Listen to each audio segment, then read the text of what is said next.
안녕하세요. 네 번째 주 수업 시작하겠습니다. 네, 오늘은 이제 연습 시간으로요. 이번 시간은 지금까지 공부한 거를 한번 쭉 이렇게 한번 리뷰를 해보는 걸 해보겠습니다.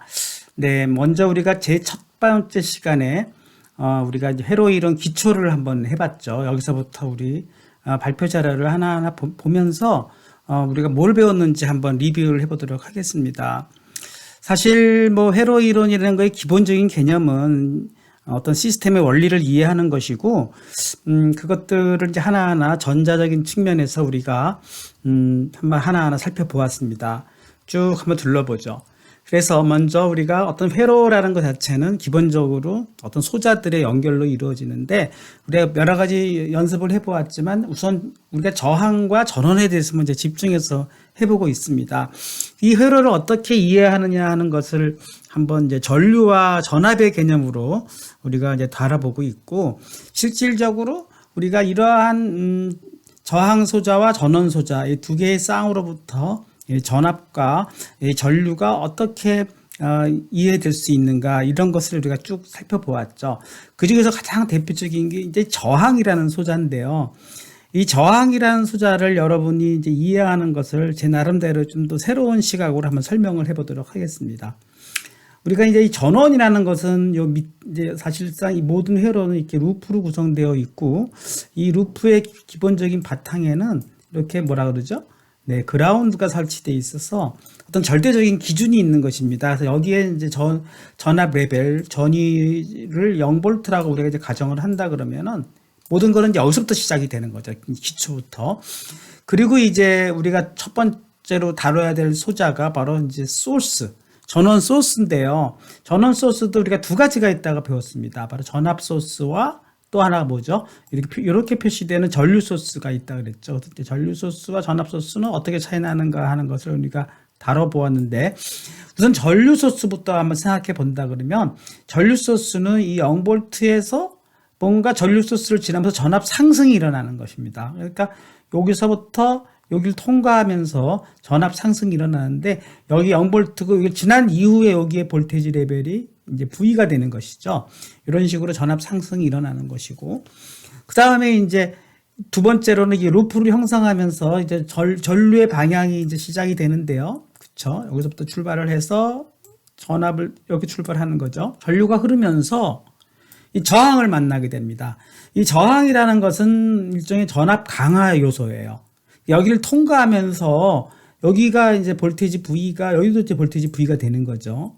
그럼 여기를 통과하면서 다시 떨어지는데, 어떻게 떨어지냐? 여기 통과한 이후에는 이 레벨이 0볼트 아닙니까? 그러니까 여기는 0볼트로 떨어지죠. 그러니까 분명히 여기는 여기를 통과하면서 볼테이지 강화가 일어난 것입니다. 얼마만큼? V에서 0볼트니까 마이너스 V만큼 일어난 거죠. 요거를 여러분이 잘 이해해야 됩니다. 그래서 전원 소스에서의 전압 강화량을 우리가 V라고 한다면 여기를 V. 네. 그 다음에 R에서의 전압 강화량은 또 마이너스 V가 되겠죠. 그러니까 이 마이너스 V가 돼가지고, 네.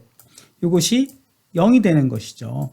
요 개념을 제가 설명드리려고 지금까지 연구를 한 겁니다. 여러분이 다시 돌아와서 기본적인 전원 소스와 저항 소스만 갖고 있는 이런 가장 간단한 회로, 루프가 형성된 거죠. 모든 회로는 이렇게 루프를 형성해야 되는 것이죠. 이렇게 닫혀있는 꼴, 그리고 닫혀있다, 클로즈드 루프라고 하는데, 이런 닫혀있는 꼴에서 전원과 저항, 이 두 가지만을 딱 생각해보자. 이게 다른 건 다 잊어버리고. 그랬을 때, 전원을 통과하면서는 전압 상승이 일어나는구나. 저항을 지나면서는 전압 강화가 일어나는구나. 그렇게 이해를 해보자는 거예요. 그러니까 전류라는 것은 전압원에 의해서 전류가 발생을 해서 여기서부터 0볼트부터 출발을 해가지고 전원을 통과하면서 전압 상승이 일어나는 거죠. 그러니까 전압 상승. 전류를 이제 이 루프의 흐름을 따라서 이제 전류를 진행시켜 나갈 때, 여기서도 전류는 I가 흐르는 거고, 그쵸? 그 다음에 여기서도 전류가 I가 흐르는 거예요. 그러니까 어디를 통과하나 루프 안에서는 전부 닫혀있는 꼴에서는 중간에 갈림길이 없는 한 이 전류는 계속 일정하게 흐르는 거죠. 마치 우리가 전류를 좀 이해할 때 우리가 시냇물이 흐르는 이렇게 강물을 생각해 보세요. 그럼 강물을 생각해 보면은 여기서부터 물줄기가 시작돼 가지고 흘러나가지 않습니까? 하류로 흘러나가는데 중간에 뭐가 없죠? 지류가 없다면, 지류라는 건 이렇게 갈라지는 거죠, 물이. 지류가 없다면은 물에 흐르는 양은 저 상류에서 출발한 양에서부터 이 하류에 도착하는 양에까지는 중간에 물론 증발이라든가 여러 가지 요소가 있겠지만 새는 것도 없고 증발도 없다 그러면 여기에 흐르는 물의 양은 일정하게 유지가 되지 않겠습니까? 그렇죠. 그러다가 만약에 지류를 만나면은 이 두 갈래로 갈라지잖아요. 그때는 이제 처음에 흐르는 어떤 물의 양의 I라고 하면 이제 다시 전류 표기를 하겠습니다. 이쪽으로 흐르는 것이 I1이고, 이쪽으로 흐르는 것이 I2가 되겠죠. 그러니까 두 개를 갈라지는 거니까. 그러면 전류 보존의 법칙이라는 건 뭐죠? 그쵸. 어떤 전류 처음에 흐르는 I가 만약에 두 갈래로 갈라진다 그러면은 I1과, 그쵸. I2가 서로 합한 것이 같다. 이게 전류 보존의 법칙 아닙니까? 그러니까 저게 전류가 흐르면서 I2로 흐르고 I1으로 흐르는데 양쪽 I1과 I2를 더한 것은 최초에 시작된 I와 같다 하는 것이에요. 이건 이제 지류가 있는 경우고 여긴 지류가 지금 없는 경우죠. 지류가 있다 그러면 뭐 예를 들면 이런 식으로 갈라지겠죠. 저항이 하나 더 있어가지고 그쵸. 저항이 더 있어서 이렇게 병렬 저항으로 갈라지는 경우는 여기를 R1이라고 하고 여기를 R2라고 합시다. 점점 이제 요것만 갖고 제가 오늘 얘기를 해보겠습니다. 그러면 여기가 이제 상류라고 보자는 거예요. 이 전원에. 그러면 여기서부터 I가 출발을 해서 쭉 가다가 여기서는 지류를 만났지 않습니까? 그러니까 여기서는 얘가 여기로 R1으로 흐르는 걸 I1이라고 하고 R2로 흐르는 것을 I2라고 하자고요. 그러면은 여기서부터 갈라지겠죠. 그렇죠. I2로 흘러나가면서 여기로 전압가가 한번 일어나고 여기로 전압가가 한번 일어나는 것입니다. 그래서 다시 여기서 흐르는 거는 또 여기에 루프는 계속 유지된다 그러면은 이 I2는 여기 저항 R2를 흘러서도 또 여기도 사실은 I2가 되는 것이고 뭐 아무 갈린 길이 없습니까? 여기서도 I2가 되는 것이죠. 나중에 좀 I2가 되는 거. 그러면 제가 지난번에 설명을 안 드렸는데 자, 여기 노드가 여기가 갈림길을 표시하는 부분이 여기 노드라고 하고 N1이라고 여기도 노드가 있는 거예요. 여기도 두 개. 노드라는 것은 전선 와이어가 합쳐진 곳이니까 여기도 N2라고 봤을 때 어떤 일이 벌어질까요? N1에서는 I가 흘러서 I1과 I2로 갈라졌다 그러면 N2에서는 뭐죠? R1에서 흐르는 전류 I1과 여기도 I1이겠죠. 여기서 I1이면 여기서 I1이니까 이 전류 I1과 여기서 흘러나오는 전류 I2가 합쳐지는 것이죠. 그쵸? 그러면 여기서 N2에서는 합친, merging이 일어나는 거고 그 다음에 N1에서는 뭐죠? 브랜칭이 일어나는 겁니다. 분기가 일어난다. 그렇게 이해할 수 있지 않습니까? 여기서는 브랜치, 어떤 갈라지는 거고 여기서는 뭐죠? merging, 합치점. 우리가 도로를 달릴 때도 자동차가 이렇게 나가는 것을 이렇게 나가는 지점을 분기점이라고 하지 않습니까? 그 다음에 또 내가 어떤 이제 고속도로를 들어갈 때 대형 도로로 들어갈 때 일로 타고 들어가는 경우 자동차가 이렇게 타고 들어가는 것을 합치점이라고 합니다. 그러니까 이쪽이 막 흐를 때 여기서 이렇게 합류가 되는 부분이고 이쪽으로 쭉 흘러나가다가 여기서 이게 갈라지는 분류, 떨어지는 것이죠. 그러니까 여기서 또 보면은 이런 지점을 우리가 도로에서는 분기점, 여기서는 합지점이라고 그러지 않습니까? 합류가 되는 부분이니까. 그러니까 자꾸 자동차의 흐름, 물의 흐름, 전류의 흐름 이게 다 마찬가지의 개념입니다. 그래서 우리가 이 전류를 해석한다, 이게 회로를 해석한다는 것은 결국은 여러분이 보기에는 자동차가 해당되는 것이 전자의 흐름이다 생각하니까 이것이 바로 전류구나. 자동차가 E인데 자동차 흐르는 것을 전류 I구나. 이렇게 이해하시면 되겠고 전압은 어떻게 이해하면 될까요? 전압은 글쎄요. 물이 위에서 아래를 흐를 때 이 물의 높이, 어떤 고도를 전압이라고 표시할 수 있지 않을까요? 어떤 H1의 높이가 있고 여기 어떤 지상으로부터 H2의 높이가 있다 그러면 네, H1의 높이가 물은 높은 데서 낮은 데로 흐르는 것처럼 전압도 높은 전압에서 낮은 전압으로 흐르는 거죠. 그런데 처음부터 어떻게 이 높은 데에 물이 있을 수 있었느냐? 그건 뭐예요? 뭐 이것도 어떤 물의 순환이라는 개념으로 봤을 때는 네, 이렇게 지하나 지상에 이렇게 고여 있던 물이 증발에 의해서 하늘로 올라가 가지고 그쵸? 하늘로 올라가 가지고 뭔가 비가 돼서 다시 떨어지면서 상류에 이렇게 딱 모여 있지 않겠습니까? 그러면 하루에 있던 물이 높은 어떤 에너지를 받아 가지고 상류로 올라왔잖아요. 그것이 저는 전원이라고 생각합니다. 이 가장 밑바닥 지표면에 있던 어떤 전류가 끌어올려주는 힘, 뭔가 끌어올려주는 힘에 의해서 전압 상승이 일어났죠. 그러니까 어떻게 그냥 가만히 있던 물이 높은 곳으로 올라갈 수 있냐는 거예요. 그건 에너지를 받아야만 올라올 수 있는 거거든요. 에너지 어떤 보존 법칙에 의하면 에너지를 받아야만 올라올 수 있는 것이니까 우리가 어떤 태양 에너지 같은 태양 에너지를 받아가지고 어떤 물이 낮은 곳에 있던 물이 높은 곳으로 올라간 것처럼 우리도 어떤 이런 전원, 볼테이지 소스에 의해서 에너지 소스가 되는 거죠. 건전지가 될 수도 있고 또 지난번에 제가 사진으로 보여드린 어떤 전원 장치일 수도 있고요. 그래서 서플라이, 볼테이지 서플라이라고 하는데 그래서 그런 전원 장치에 의해서 에너지가 외부로부터 공급되는 거죠. 외부로부터 공급돼 가지고 밑에 있는 전위 레벨이 에너지 원에 의해서 높은 곳으로 올라온 겁니다. 그것을 높은 정도를 볼테이지 V라고 설명하는 거예요. 그렇죠? 그러니까 볼테이지 V만큼 전류가 상승되면서 그쵸. 전압이 상승되는 거고, 그 다음에 이제 그 에너지가 소모돼야 될 거 아니에요. 소모소자죠. 이게 흘러나가면서 에너지가 소모되면서 밑바닥까지 떨어지지 않습니까? 일을 하는 겁니다. 일을 해야 이제 에너지가 소모되면서 전위 레벨은 떨어지게 됐어요. 0V로 떨어지는데, 그때 R1이라는 소자를 만나면서 전압 강화가 일어나는 것입니다. 그렇죠. 그러니까 여러분들이 이렇게 보시면은 이게 전압 강화의 개념 마이너스로 표시되는 전압 상승의 개념 이런 걸로 표시가 됐고 그 다음에 이제 아까처럼 이게 분기와 합치점에 의해서 전류가 흩어지고 전류가 모이고 하는 이러한 전류 보존 이 두 가지 개념을 우리가 계속 지금까지 다양한 회로를 가지고 공부한 것이 되겠습니다. 그런데 이제 전압 상승을 이렇게 표시할 수도 있지만 이걸 마이너스를 다 붙이게 되면 전압 상승을 오히려 마이너스로 보고 전압 강화를 플러스로 보는 표기법도 있어요. 그러면 여기를 전압 상승을 라이징 해서 R이라고 하고 그렇죠? 하강을 내려온다 해서 뭐라고 표현할까요?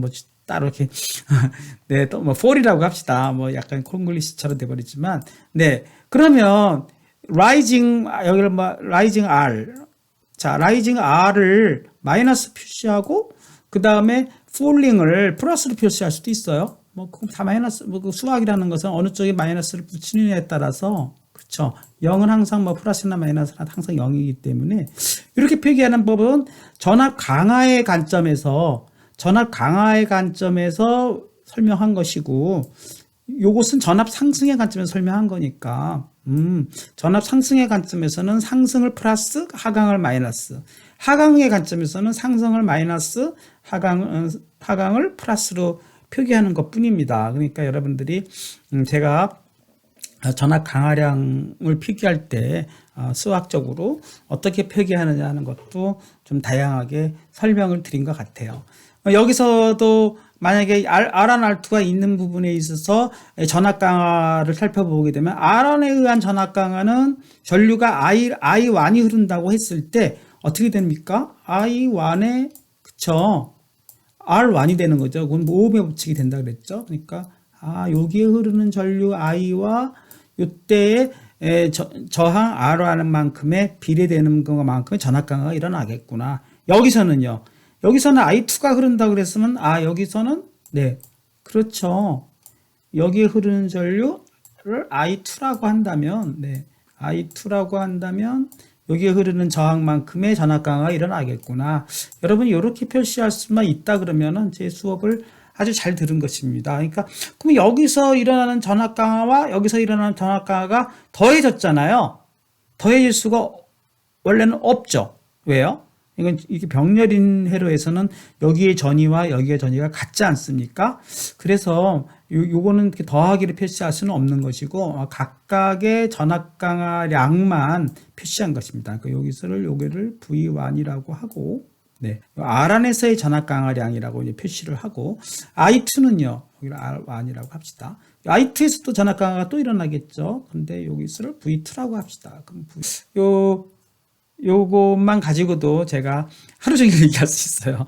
여러분들을 계속 이해시키기 위해서 다양하게 표시할 수가 있습니다. 요거는 뭐죠? V2가 되는 거죠. 그럼 지금은 마치 병렬 저항을 우리가 표기를 한 거니까 병렬 저항을 표기한 거니까 어떻게 되는 것입니까? 네, 실은 그럼 이제 요 두 개의 병렬만 가지고 우리가 루프 해석을 한번 해봅시다. 우리가 아까 얘기했듯이 단일 루프일 때는 이 전원이 이렇게 통과해서 여기를 통과한다 그랬죠. 그러니까 요 루프가 하나의 L1 루프가 되겠고요. 그럼 L1 루프를 저항 R1만을 통과하는 루프를 L1 루프라고 합시다. 그럼 L1 루프에서는요. 요거는 어떻게 L1 루프를 요거라고 봤을 때 좀 그럼 여기가 이제 L1 루프가 되는 것입니다. 요 루프 여기를 L1 루프라고 하고 여기를 L2 루프를요 전원까지 포함하는 걸로 해서 이렇게 해서 요거를 L2 루프라고 합시다. 네, 여기를 L2 루프라고 해요.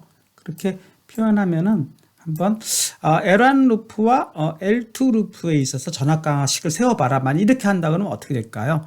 그럼 다시 붉은색으로 가서 표시해 봅시다. 그러니까 L1 루프에서는 아까 여기서 전압 상승을 폴링의 관점에서 표기해 보기로 하죠. 그러면 그라운드부터 출발해 가지고 전원을 만나면서 마이너스 V가 되는 거죠. 이제 이제 폴링의 관점에서는 상승이 마이너스니까. 그 다음에 L1 루프니까 여기를 따라서 가다가 여기서는 그냥 도선이니까 아무 전압 강화가 안 일어나고 있죠. 자, 이 상태에서 L1 루프니까 여기로 가고 있지 않습니까? 여기로 가는 순간에 네, 바로 저항 R 안에서 전압 강화가 일어나죠. 그걸 뭐라고 표시할까요? V1인데 V1은 I1 R1이니까 전압 강화량은 플러스로 표시해 주게 되면 그쵸? I1 R1이 되는 것입니다. 그쵸? 그리고 모든 전압 강화량의 합은 제로가 돼야 되죠. 마치 결국은 마지막에 모든 루프는 아래에서 위로 올라갔다가 떨어졌다가 결국은 다시 제로로 끝나지 않습니까? 그러니까 전압 강화는 0볼트에서 상승이 일어나고 하강이 일어나서 도로 정으로 떨어져야 돼요. 그러니까 이 합은 항상 0이어야 한다. 이것이 L1 루프의 전압 강화 공식입니다. 나중에 여러분들 제가 이제 여러분들이 얼마나 이걸 이해했나를 알아보기 위해서 우리가 이제 피할 수 없는 테스트 여러분들 테스트를 통해서 여러 가지 제가 문제를 낼 수가 있어요. 그래서 여러분들이 얼마나 이해했나를 본다 그러면 제가 이런 단순하게 이런 문제를 낼 것 같아요. 네, 이렇게 전원 소스와 저항 R1, 저항 R2가 이렇게 병렬로 연결된 헤더만 딱 주고 요거의 루프를 L1 루프라고 가정을 하고 R1을 R2를 L2 루프라고 가정을 한다 그랬을 때 L1, L2에 대해서 전압 강화식을 세워보시오 한다면 이렇게 세울 수 있냐는 거예요. 이렇게 세울 수 있으면 여러분들이 이 회로 해석을 제대로 이해했구나 하는 것을 설명할 수 있는 것이죠. 그러면 L2 루프에서의 전압 강화식을 세워보시겠어요? 그러면 L2 루프는 어떻게 되는 걸까요? 그러면 또 L2 루프는 이렇게 바깥 루프로 해가지고 전원에서부터 출발해가지고 R2로 하강하여 이렇게 다시 그라운드로 돌아오는 회로의 루프니까 당연히 여기서 전압 상승, 폴링의 관점에서 봅시다. 전압 상승이 또 일어났으니까 마이너스 V 이렇게 일어났고 그 다음에 쭉 L2를 따라가 보십시오. 그럼 여기까지 도선이니까 아무 전압 강화가 안 일어나다가 드디어 전압 강화 소선을 만났잖아요. R2 그러니까 플러스 전압 강화는 플러스로 표시하죠. 왜요? 전압 강화의 입장에서는 플러스로 표기한다 그랬으니까. 그리고 여기 흐르는 전류는 I2잖아요. I2 그렇게 여러분이 아주 글씨가 그 다음에 여기가 저항이니까 저항 R 2 그쵸? 여기서의 전압 상승에서 마이너스 V, 여기서 전압 강화 마이너스 I2 R2, 플러스 I2 R2 이렇게 되고 그거에 여기서 일어나는 결과는 뭐가 돼야 되죠? 역시 0이 돼야 되는 것이죠. 예, 이렇게 표시할 수만 있다면 네, 두 가지 루프에 대해서 전압 강화식을 세운 것이. 그 다음에 또 어떤 걸 질문할 수 있을까요? 루프가 두 개가 있고 그 다음에 노드 N1과 N2가 있지 않습니까? 그럼 N1과 N2에서 네, 전류 보존식을 세워봐라. 이렇게 볼 수 있지 않겠습니까? 그러면 N1에 대해서 또 한번 전류 보존식을 세워보겠습니다. 전류식을. 그럼 N1의 입장에서 노드인데요. 노드에는 전류는 뭡니까? 들어가는 거와 나가는 것이 같다라고 뜨는 거니까 들어가는 것을 우리는 플러스로 하고 나가는 것을 마이너스로 할 수도 있고 또는 전류는 들어가는 것을 왼쪽 나가는 것을 오른쪽으로 할 수도 있는 것이죠. 그러니까 일단은 그런 표기법 여러 가지 아까 전류를 표기하는 법도 세 가지 전압 강화를 표기하는 법도 세 가지가 있는데 전류표 기법에서는 폴링 쪽을 좀 주로 선호하고 그 다음에 전압 강화에서는 폴링 방식을 좀 많이 쓰고 있고 교과서나 다른 유튜브나 이런 인터넷에서는 주로 이런 표기법을 많이 씁니다. 그리고 전류에서는 주로 들어가는 거를 플러스 나가는 거를 마이너스로 많이 쓰거나 또는 들어가는 것을 왼쪽 나가는 것을 오른쪽으로 많이 씁니다. 그래서 그런 표기법을 한번 써보죠. 그럼 들어가는 것을 플러스를 본다 그러면 네 I가 좀 여기서 발생해서 I가 들어가지 않습니까? 그러니까 I는 네 그냥 플러스를 쓰고 나가는 거는 여기서 한번 R1 쪽으로 나가는 게 I1, R2 쪽으로 나가는 게 I2니까 마이너스로 써도 되고 그냥 이걸 오른쪽으로 넘겨서 왼쪽에는 들어가는 거 나가는 거는 오른쪽 하면은 여기가 I1, 내가 I2. 네, 이렇게 표기할 수 있지 않습니까? 그러니까 N1에서는 들어가는 전류 I1과 I2가 되겠구나.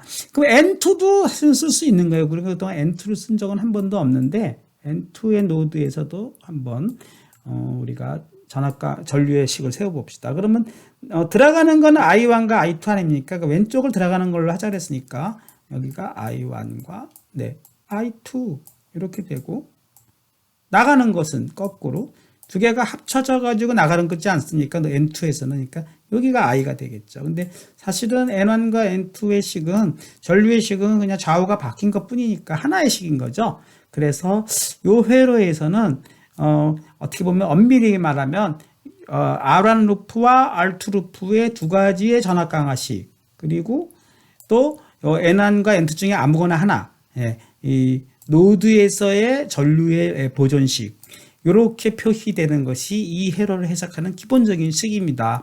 그거를 제가 키르호프의 전압 강화식 K 그쵸 VS 그러면은 키르호프의 전압 강화식이구나. 그다음에 여기를 뭐라고 부르죠? 키르호프의 네 전류식이죠. KCS 죄송합니다. S가 아니라 L이죠. 그쵸 로우니까 죄송합니다. KVL 다시 쓰겠습니다. KVL 하면은 키르호프의 볼테이지 로우 이렇게 쓰고 그다음에 전류식을 키르호프의 커런트 로우 이렇게 많이 쓰는 것입니다. 여러분들이 이제 조금 이제 네 번째 주 리뷰 시간인데 요 딱 우리가 그동안 공부한 오음의 법칙, 저항 요것만 가지고 그다음에 전원 소자 이 세 개만 가지고 지금 제가 어떤 정말로 여러분이 통찰력 이걸 그냥 뭐 문제를 풀고 하는 게 무슨 의미가 있어요? 딱 여기서의 컨셉을 잘 잡는 게 중요한 것이기 때문에 제가 한번 키르호프의 전류의 법칙, 전압의 법칙, 그 다음에 어떠한 그 전원을 통과할 때 전류가 발생을 하면서 낮은 곳에서 높은 곳으로 올라가는 게 전원의 형태고 높은 곳에서 낮은 곳으로 흐르는 것이 전압 강화, 저항의 형태인데 그것이 분기점을 만나면 더 전류가 양쪽으로 갈라지고 또 각각을 통과하면서부터 또 각각 전압 강화가 일어나고 그것들의 루프를 우리가 전원과 아래 쌍으로 봤을 때 L1 루프와 L2 루프를 볼 수 있으며 L1 루프에서의 전압 강화 공식, L2에서의 전압 강화 공식, 각 노드에서의 전류 보존 공식을 잘 활용할 수만 있다 그러면은 제가 지금까지 3주 동안 공부한 모든 회로 아무리 복잡해도 이 기본적인 이 원칙을 벗어나질 않아요. 다만 그거를 조금 더 쉽게 하기 위해서 우리가 직렬 연결의 법칙, 병렬 연결의 법칙, 뭐 전류 분배의 법칙, 전압 분배의 법칙, 또 테브닌 노튼 회로의 등가 회로 뭐 이런 것들을 배운 것뿐인데 결국은 이것이 기본적으로 이 전압 강화와 전류 보존 그거의 KVL과 KCL의 범주를 벗어날 수가 없어요. 이것이 다 하나 연결됩니다. 그래서 제가 앞으로 이 네 번째 수준까지 더 이상 진도를 안 나가고 다시 한번 여러분들이 여기까지 온 개념에서 다시 한번 리뷰를 해드렸습니다. 네, 그러면 우리가 배운 게 뭐죠? 아까 저항 오음의 법칙을 이용해서 저항 아래 흐르는 전류를 구하라 그랬어요. 그러니까 이것은 뭐 우리가 다시 지금까지 공부한 뭐라 그러죠? 전압 강화의 법칙의 개념에서 한번 또 설명해 보겠습니다. 같은 거를 이게 새로운 관점에서 설명드리는 거예요. 그러니까 여기서도 마찬가지로 여기가 이제 가장 낮은 볼테이지 레벨 제로 상태의 그라운드라고 표시를 합시다. 여기 0볼트가 되는 거죠. 자, 0볼트에서 전원이 있었어요. 그 전원이라는 건 뭐죠? 아, 그 0볼트에서 전류를 끌어올리는 힘이구나. 그러니까 여기서부터 전류가 이제 끌어올라가는 거예요. 그러니까 어떤 전류 I가 흐르기 시작하는 것이죠. 예, 전원이 있지 않았다면은 전류는 흐르지 않았을 거예요. 그쵸? 뭐 태초의 상태라고 보여지는 거죠. 그러다가 전류에 의해서 회로가 형성이 되게 되면은 전류가 흐르기 시작하는데 여기서 출발해가지고 전압 상승이 일어났어요. 0볼트면 여기는 전원을 통과하면서부터 2볼트가 되는 겁니다. 그럼 이제는 이제 어떤 정량적인 값을 쓰겠어요. 2볼트의 상태로 전압이 상승됐어요. 그러면 여기까지 도선이 있지 않습니까? 그럼 여기도 사실은 2볼트가 되는 거예요. 그쵸? 이 상태 2볼트고, 저항이 이제 만났어요. 저항. 이걸 저항이라고 합시다. 그럼 저항이 이제, 우리는 R로 표시하는 거니까. 자, 저항이라는 게 만나가지고 어떤 전압 강화가 일어났어요. 플러스에서 마이너스로 전압 강화가 일어났다는 뜻입니다. 그러면 여기는 다시 떨어진 상태니까 저항을 통과한 상태에서 여기서의 전위는 어떻게 될까요? 다시 0볼트가 되는 것이죠. 그렇죠? 또 0볼트는 도선을 또 0볼트. 자, 이렇게 연결된 것입니다. 자, 이런 것에서의 제가 오음의 법칙보다는 KVL을 구해봐라. KVL. 이걸 한번 새로운 관점에서 살펴보겠습니다. 그럼 여러분은 어떻게 써야 되겠어요? KVL식을 써보아라. 키리우프의 볼테이지 로우를 써보아라. 그러면 어떻게 되겠어요? 전압 상승의 개념으로 봤을 때는 전압원에서 여기서부터 0볼트 출발해서 한 바퀴 돌린다 그랬죠. 이렇게 한 바퀴 돌리는 거예요. 그러면 어떻게 되겠습니까? KVL 전원에서 전압 상승이 일어났죠. 그러니까 마이너스 2가 되는 것입니다. 마이너스 2가 돼서 전압 상승은 마이너스로 표기하고 그랬죠. 폴리의 관점에서는. 그 다음에 이 전류가 쫙 흐를 때 도선에서는 아무 전압의 변화가 없었죠. 그러다 다시 저항을 통과하면서 전압 강화가 일어난다 그랬죠. 전압 강화는 플러스로 표시하기로 했습니다. 그러면 여기서는 이렇게 돼서 여기에 저항 R을 우리는 1로 표시했죠. 그래서 1로 주어졌으니까 1. 그 다음에 RI니까 흐르는 전류는 I가 되는 것이죠. 곱하기. 그러면 마이너스 2 더하기 1 곱하기 I가 된 겁니다. 이게 RI가 된 거죠. 전압 강화가 일어났죠. 전압 강화가 일어난 것은 결과는 뭐라고요? 다시 0볼트. 이렇게 표현하는 것이 되겠습니다. 그러니까 여러분이 보시기에 저는 그냥 오음의 법칙 I는 R분의 V 이렇게 썼지만은 정확하게 요 회로에서도 키리우프의 법칙으로 쓴다 그러면 마이너스 2 플러스 1 곱하기 I는 0 이 식을 써주기를 원하는 것입니다. 그 다음에 근데 이거를 풀면은 I는 당연히 2가 나올 수밖에 없는 거죠. 그쵸? 그거는 뭐 이제 어떤 이제 방정식이니까. 그러니까 여러분이 요 KVL의 관점에서 어떤 이 루프를 해석하고 그 루프에서 전압 강화를 이 표기하는 요 루프의 개념을 여러분들이 다시 한번 KVL의 관점에서 이걸 루프라 그랬어요. 루프를 형성시키면서 어떤 그 루프에서의 전압 강화량은 전부 서메이션은 제로다. 그렇죠. 그래서 그 공식을 여러분이 수식을 써주는 것 연습을 하셔야 됩니다. 그러니까 관념적으로 이렇게 표기하는 거는 이제부터는 그냥 이거는 초등학교 때 배운 개념이지, 이러한 표기법은 엄밀히 말하면 요 회로를 해석할 때는 쓸 수 있어도 수많은 회로를 해석할 때는 이게 일반적이질 못해요. 일반적인 것은 KVL로 여러분이 접근하는 그런 연습을 하셔야 됩니다. 그래서 이제 피스파이스로도 표시할 때는 이 전압 강화는 VDC에서 구한다고 했고요. VDC. 그 다음에 여기를 클릭해 가지고 2V로 넣어주라 그랬습니다. 그 2가 빠졌는데 여기 2자가 이렇게 들어가야 되는 거고, 여기를 이제 2로 값을 넣어주시면 되겠고, 그 다음에 우리가 저항 소자는 R로 데려온다 그랬습니다. R로 데려오는데 여기도 역시 1K라고 우리가 클릭을 해서 1K만큼을 이렇게 넣어주게 되면은, 아마도 시뮬레이션을 해주게 되면은 여기에 흐르는 전류는 2mA로 딱 표기가 될 것입니다. mA로 표기되는 이유는 뭐죠? K이기 때문에, K가 1000단위니까 미리는 10,000분의 1단위 아닙니까? 그런 식으로 확인되는 것까지 우리가 지난 시간에 피스파이스까지 했는데, 피스파이스든 우리가 루프 해석이든 오음의 법칙이든 가장 중요한 건 뭐라고요? 바로 KVL. 저는 이걸 강조하고 싶은 거예요. 이 KVL을 여러분이 잘 머릿속에 이제 쫙 이렇게 심어놓고 싶습니다. 네. 그렇게 해서 여러분이 기본적인 법칙 하나도 이제 KVL의 관점에서 살펴보았습니다. 이거는 전력의 개념은 나중에 한 번 더 여러분이 공부하는 걸로 하고 넘어가도록 하겠습니다. 저는 오늘의 리뷰는 저항 해석만 집중하도록 하겠습니다. 네. 지난번에 제가 지난 시간에 또 루프와 노드를 설명을 드렸듯이 가장 중요한 것은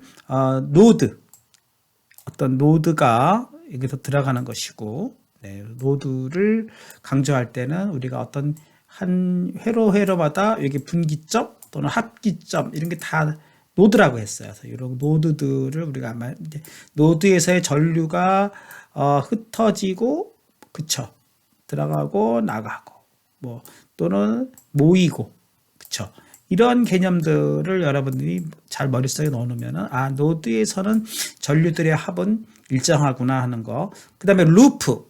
자, 루프는 이렇게 하나 단일 루프지만 여러 개의 루프일 수도 있죠. 이렇게 하나 형성하고 또 이렇게 형성도 하고 또 바깥쪽으로 계속 이렇게 형성할 수도 있죠. 이렇게 형성할 수도 있고, 이렇게 루프와 노드만 잘 해석할 수 있다면, 단자는 이제 나중에 우리가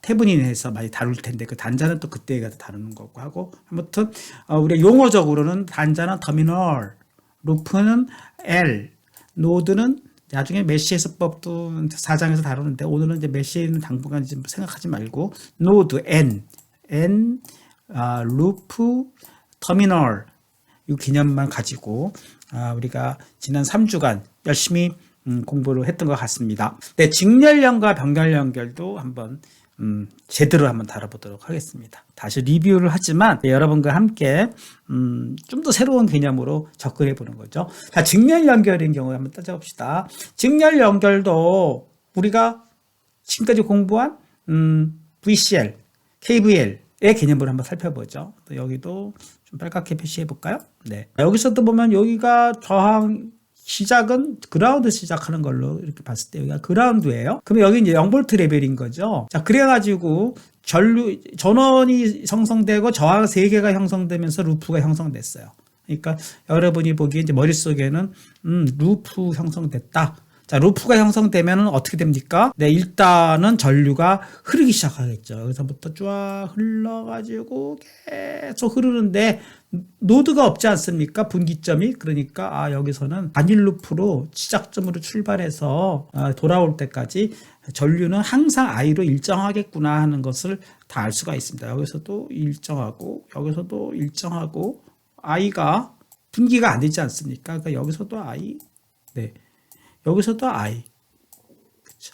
뭐 여기서도 I 이렇게 되는 거죠. 아, 이건 다 일정하겠구나 하는 걸 머릿속에 딱 생각해 볼 수가 있고, 두 번째로는 이제 전압 강화의 법, 전압 강화를 한번 따져보자는 거예요. 그 전압 강화는 몇 번 일어났나를 이렇게 따져보게 되면은, 네, 전압 강화는 총 3번 일어난 걸 알 수 있습니다.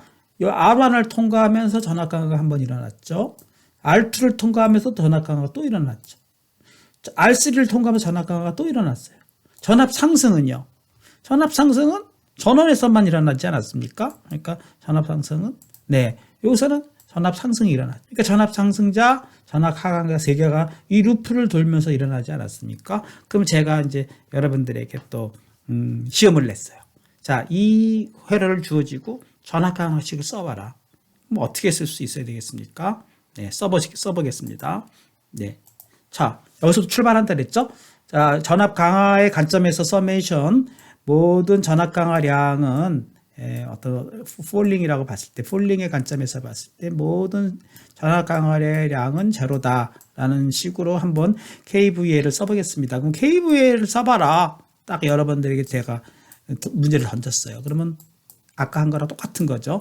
0부터 출발한다 그랬으니까 전압 상승을 만났어요. 그러니까 마이너스를 붙인다 그랬죠. 폴링의 관점에서. 그러니까 마이너스 V가 되는 것입니다. 그 마이너스 V로 딱 써주고, 그 다음에 이제 계속 루프를 따라가는 거죠. 첫 번째 전압 강화. 예, R1에서 시작됐죠. 그러니까 전압 강화는 이제 플러스를 쓴다 그랬으니까, R1에, 네, 오음의 법칙에 의해서 I가 들어. 첫 번째 전압 강화가 일어났죠. V2에서는요. 네, 또 전류는 유지한 채 R2 소자에 의해서 전압 강화가 또 일어났으니까 전압 강화는 플러스고요. 그렇죠?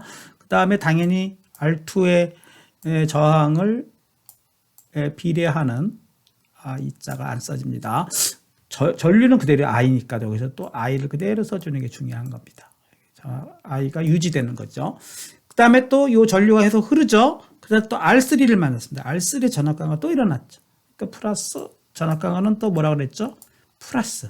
전압 상승은 마이너스. 그러니까 여기서 또 R3의 때 흐르는 전류도 일정하지 않습니까? 분기가 일어나지 않았으니까. 뭐 여기서도 또 I가 되는 것이에요. 복잡한 회로일 때는 이게 I가 아닐 수 있어요. 예를 들면 여기서 전류가 분기가 돼가지고 새로운 I가 여기서 뭐 들어온다 그러면 여기 흐르는 전류는 다를 수가 있다는 거예요.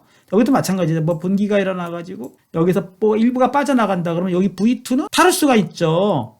I2가 다를 수가 있어요, 이게. 근데 지금은 일정하게 I를 쓴 이유는 뭐예요? 분기도 없고 합지도 없기 때문에 다 I를 쓴 것 뿐이지, 이게 복잡한 회로가 되면은 그렇게 똑같은 식이라도 이 식은 똑같아요. 근데 I가 똑같지 않을 수가 있다는 거예요. 여기는 I, 여기는 I1, 여기는 I2 이럴 수가 있다는 거죠. I1, I2, I3 뭐 이런 식으로.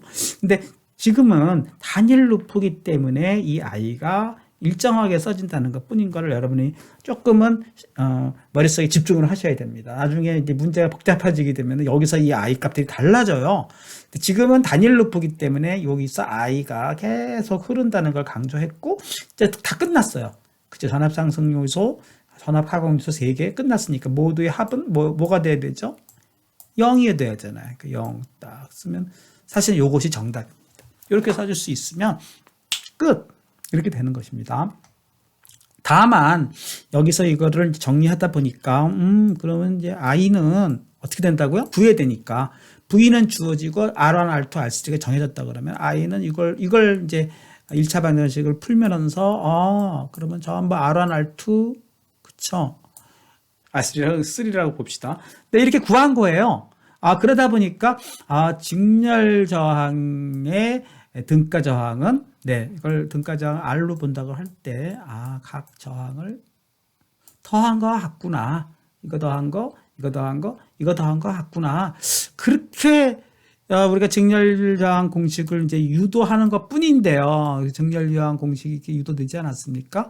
유도된 것 뿐인데, 기본적으로는 이거를 머릿속에 잘 정리해서 우리는 어렸을 때는 그냥 뭐, 따지지도 않고 그냥 직렬 저항은 더한다, 저항을 더하는 거다 이렇게 배웠지만, 기본적으로는 이 키르호프의 루프 해석, 그다음에 각 노드가 없는 상태에서 전류가 일정하게 흐른다는 기본적인 개념, 모든 루프에서 전압 강화량의 합은 0이라는 개념에서 출발한 것을 머릿속에 우리가 이제 해석을 공부하는 입장에서는 이 KVL을 쓸 수 있느냐, 이게 제가 보기에는 더 중요한 것이다. 이거는 우리 머릿속에 외운 것밖에 없잖아요. 암기. 이거는 뭐라고요? 개념. 저는 항상 제가 첫 시간에 뭐라 그랬죠? 컨셉. 이건 컨셉이에요. 개념을 잘 잡는 거. 여러분들이 컨셉을 잘 잡아놓으면은 얼쳐도 안 흔들리는 거죠. 기본적인 원리를 안 거죠. 그 다음에 공식을 아는 건 뭐죠? 문제풀이. 이건 문제풀이죠. 이건 룰. 공식이잖아요. 이퀘이션. 공식을 잘 많이 외워두면은 머릿속에 날아갈 수가 있어요. 날아갈 수가 있지만 문제풀이에는 빠르죠. 뭐 이런 수식 세울 시간이 어딨어. 여기 i를 구하라. 그럼 저항들을 푸르륵 더해가지고 주어진 전압을 나눠버려서 i를 빨리 구해야 되겠죠. 이건 문제를 풀고 뭐 여러분이 기사 자격증 시험에서 뭐 점수를 따는 데는 이게 좋을지 몰라도 여러분들이 어떤 시스템을 딱 주어졌을 때 이 시스템을 바라보는 관점, 여러분들이 관점이 굉장히 중요한 건데 이 관점을 여러분이 잘 해가지고 이게 제가 뭐 하는 겁니까? 눈을 그리는 겁니다. 이 관점을 가지고 이걸 바라볼 때 이렇게 바라볼 수 있느냐, 그것이 더 물리적인 감을 잡는 거다. 이거입니다. 자, 또 병렬 해석도 같이 또 해보겠습니다. 병렬 해석인 경우에는 자, 우리가 딱 봤을 때 뭐가 벌써 달라졌습니까? 네, 우선 저항 소자들을 딱 봤을 때 저항 소자들이 이렇게 병렬로 연결된 케이스예요. 그러니까 벌써 딱 보면 벌써 여기는 뭐가 있어요? 분기점이 있지 않습니까? 노드가 여기 하나, 여기 안 그려집니다. 동글뱅이. 네. 여기도 있고 여기도 있고. 네. 이렇게 노드들이 이제 형성됐어요. 그러니까 여기를 N1 노드라고 하고요. 네, 일단 표기를 합시다. 여기를 N2 노드라고 하겠어요. M4 노드, 4개의 노드가 있어요. 자, 또 여기도 기본적으로 어떤 이 펌프, 전원이 펌프라고 봤을 때 물을 끌어올리는 펌프라고 봤을 때 지상에서는 그라운드라고 그라운드 G를 표시하겠습니다. 여기 0V예요. 어떤 기준 항상.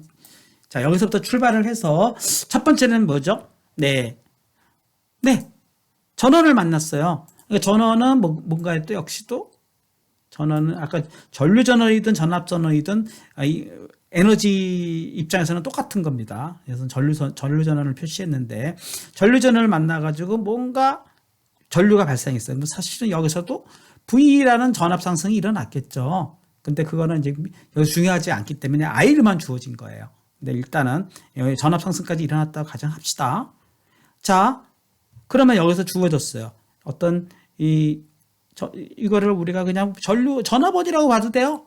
전압원이라고 보면은 여기에 어떤 전류 I가 흐르는 거고, 요런 식으로 전류 I가 이렇게 흐르는 거고, 전류원으로 본다 그러면 여기에 어떤 전압 상승이 발생한 거고, 입장은 똑같은 거예요. 그러니까 여러분이 전압원이냐 전류원이냐는 관점의 차이일 뿐이지 나중에는 같은 거라고 이제 보여진다 그럴 때, 그렇다 그러면 저는 일단은 여기서 그림에서는 전류원으로 썼지만 전압원으로 뭐 쓸 수도 있어요. 여기를 뭐 어떻게 주어지든 무슨 상관이 있어요. 그러면 저는 전압원으로 표시해가지고 여기 흐르는 전류처럼 이게 전류 I가 발생을 하고 전류 I가 이 분기점에서 어떤 식으로 발생하는지를 한번 또 표기해 보도록 하겠습니다. 여러분들도 펜과 노트를 꺼내서 한번 저와 함께 시작을 해보시죠. 자, 먼저 여기서 보면 N1 입장에서 살펴봅시다. 노드가 발생했으니까 그 노드 입장에서 N1에서의 KCL이라고 하는데, 이건 커런트로, 노드가 아까 여기서는 노드가 없었기 때문에 커런트로를 표기를 안 했어요. 근데 노드가 일단 발생하면 커런트로부터 써야 되겠죠. 그러니까 커런트로드를 한번 써보겠습니다. 키리우페 커런트로드는 N1에서는 어떻게 돼요? 전류 I가 여기서는 여기서는 그냥 I로 우선 발생했다고 보는 거죠. I 하나가.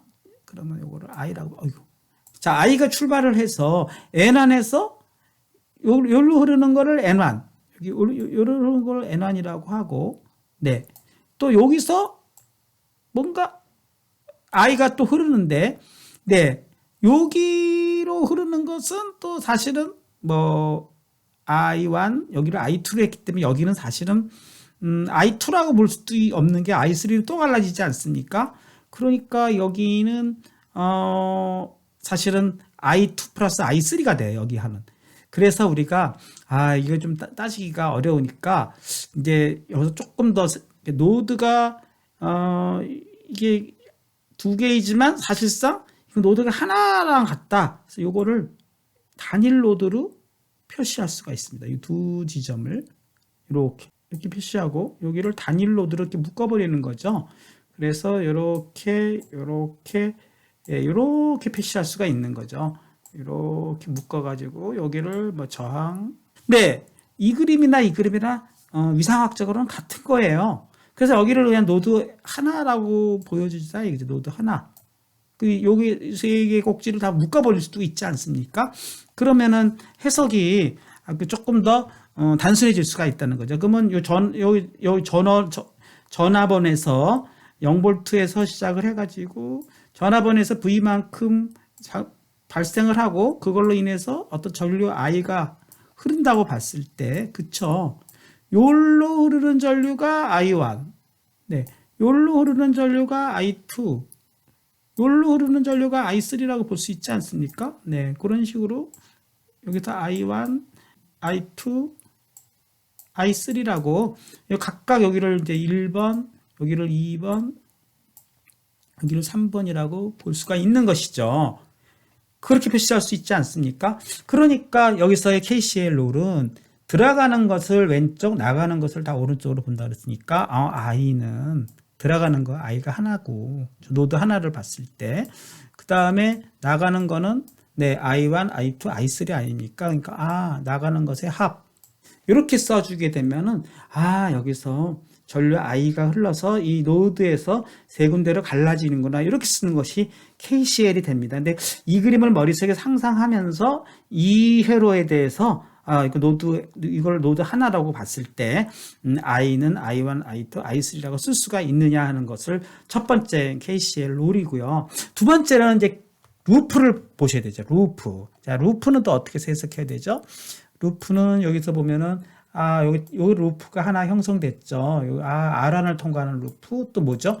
R2를 통과하는 루프. 그쵸? 우리 아까 해봤죠? 그 다음에 R3를 통과하는 루프. 이렇게 세 개가 있는 거예요. 그래서 R1을 통과하는 루프를 L1, R2를 통과하는 루프를 L2, 그 다음에 R3를 통과하는 루프를 L3라고 하자는 거예요. 이걸 머릿속에 상상을 할 수가 있겠습니까? 네, 이렇게. 자, 그래놓고 뭘 구하는 거죠? 이거에 대한 KCL을 구하라. 그러면 어떻게 됩니까? KVL을 구하라. 키르호프의 무슨 법칙이죠? 네, 전압 법칙을 구해봐라. 구해보겠습니다. 키르호프의 전압 법칙, KVL이 되겠죠. 이렇게 해서 내가 또 여러분들에게 문제를 던졌어요. 이런 해를 3개의 병렬지항 주고 이 식에 KVL식을 세워보십시오. 그럼 어떻게 쓸 수 있어야 돼요? 3개가 나와야 돼요. 머릿속에 루프가 3개가 있구나. 식이 3식이 나와야 되는 겁니다. 전원에서 이걸 아까 전화번호로 아까 보자고 했으니까 전화번호로 봐가지고 여기서 일단 문제가 제가 그림도 똑같이 요 그림을 넣을 거예요. 여기다가 전화번호를 표시해주고 네. 전화번호로 얘를 이제 이렇게 주어진다고 했을 때 여기에 KVL을 구해봐라 하면 어떻게 됩니까? 네. 물론 얘도 한 번 더 정리해야 되겠죠? R1, I2, I3인데 얘를 한 번 더 KCL도 좀 정리하고 들어가겠습니다. 여기가 또 뭐가 돼야 되죠? 네. 아닙니다. 죄송합니다. 헷갈렸어요. 제가. 잠시 놔두고 이건 그대로 놔두고 네.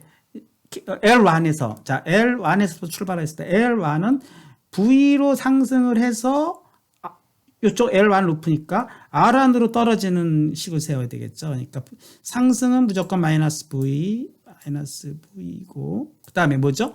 I1이 쭉 가서 여기는 도선이니까 상관없다가 I1으로 분기됐죠. 아까는 이게 그냥 I로만 쭉 써봤는데 여기서는 I1이라는 거예요. I1으로 하면서 Rn을 통과했죠. 그러니까 여기서 전압 상승이 일어났구나. 완이 된다는 거예요. 그쵸? I가 아니라 I는 이게 세 개가 합쳐진 값이고 분기된 I1이 Rn을 통과하지 않습니까? 그것이 전압 강화량이고 다시 0으로 떨어졌죠. 0으로 떨어졌. 요거 하나씩만 써야 되는 거죠. 근데 이거 하나만 있는 게 아니라 L2도 있지 않습니까? L2는 또 L2 입장에서 또 역시 0부터 출발을 해서 V, 그러니까 또 마이너스 V, 네, 써주고 R2를 통과할 때 전압 강화량. 여기서 I2가 흐르지 않습니까? I2의 R2 이렇게 되는 거니까 여기가 R2의 R2. 마지막 R3에 대해서도 역시 전압 루프를 강화 공식을 쓴다 그러면 또 여기서도 또 출발하죠. 여기서 출발해서 전원이니까 마이너스 V. 그 다음에 루프 바깥 루프 쭉 가서 여기서 전압 강화가 없다가 R3, I3 이렇게 되니까 오음의 법칙 의한 전압 강화 R3, I3 보입니까? 네, 이렇게 해서 이것도 0. 이렇게 세 개의 루프가 나온 겁니다. 그러니까 사실은 이 식에 있어서는 키리프의 법칙이 하나 형성됐고 커런트 법칙이 성취됐고 KVL 이 세 개가 나오는 걸로 사실은 끝나는 거예요. 그 다음에 이제 이걸 풀면은 이 연립방정식이 되는 거죠. 식이 몇 개가 나왔습니까? 첫 번째가 전류의 식 하나, 그 다음에 전압의 식이 3개가 나왔잖아요. 그러니까 4개의 식의 미지수는 몇이에요? I. 그쵸. V는 주어졌다고 치고 I, I1, I2, I3 4개가 나오는 거니까 요걸 풀면 되는 건데 요걸 푸는 방법은 이렇게 보니까 그렇구나. 여기서 어떻게 되는 겁니까? 네, 어떻게 되는데요? 요거를 여기서 각각 I1, I2, I3를 구한 거를 전부 밑으로 이렇게 집어넣으면 되겠죠. 이것도 그거는 이제 여러분이 또 써봐요. 네, 그러니까 써보겠습니다. 요 식에서부터 I1을 구하면은 I1은 이거 또 쓰기 힘든데 여러분 노트니까 여기 V를 넘겨서 V분의 R1이 되지 않습니까? 그러니까 V분의 R1 이렇게 쓴 거죠. 이 두 번째 식은 I2는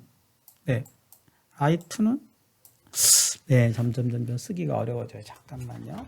제가 자세를 바꾸면 좀 더 잘 쓸 수 있지 않을까 싶은데요. 써보겠습니다. I2는 더 안 써지는데요.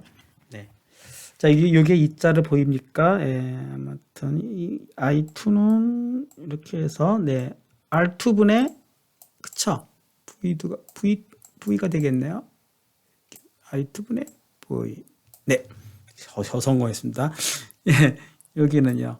I3는 R3분의 I3는 여기 또 3호 V 이렇게 되지 않겠어요.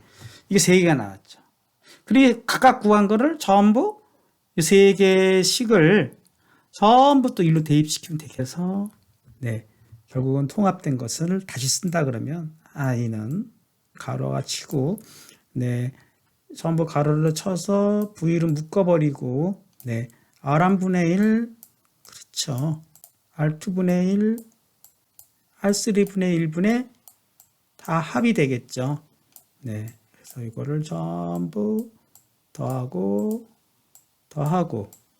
여기는 1 여기는 2 여기는 3 미리 좀 이렇게 쓰면 좀 조금 더 편하게 잘 써지네요. 그렇죠. 여기가 전부 R1분의 1 R2분의 1 R3분의 1 이렇게 V로 공통으로 빼주면은 요 식을 전부 각각에 대입하게 되면은 이 식은 그쵸. 요 식은 요렇게 되겠죠. 요렇게 됩니다.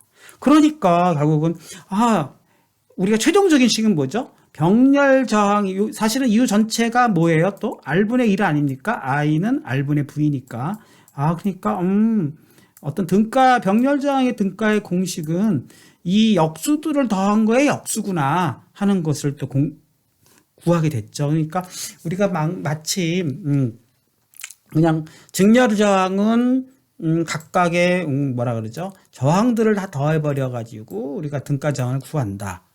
그 다음에 그쵸. 그 다음에 병렬 저항은 역수들의 역수를 가지고 R 이퀴벌런트를 구한다. 이렇게 말할 수 있지 않습니까? 그러니까 여러분들이 이 R 이퀴멀런트를 구하는 식의 아까 얘기했듯이 너무 이걸 목매다 보면은 Q라고 봤을 때 REQ 이것이 아까 얘기한 해법이고 우리는 어떤 회로가 주어지더라도 KCL과 KVL을 세울 수 있느냐 이런 관점에서 직렬 연결과 병렬 연결을 또 KCL과 KVL의 관점으로 보았고 이제 다음 시간에는 또 테브닌 회로와 커런트 노턴 회로들을 어떻게 또 새로운 관점에서 볼 수 있는지를 살펴보도록 하겠습니다. 네. 병렬장을 조금 더 여기까지 관찰을 해 보았고 하나 더 해본다 그러면은 분배 법칙까지도 적용할 수 있는데 분배 법칙은 여러분들 또 다음 시간에 좀 더 정리하도록 하겠습니다.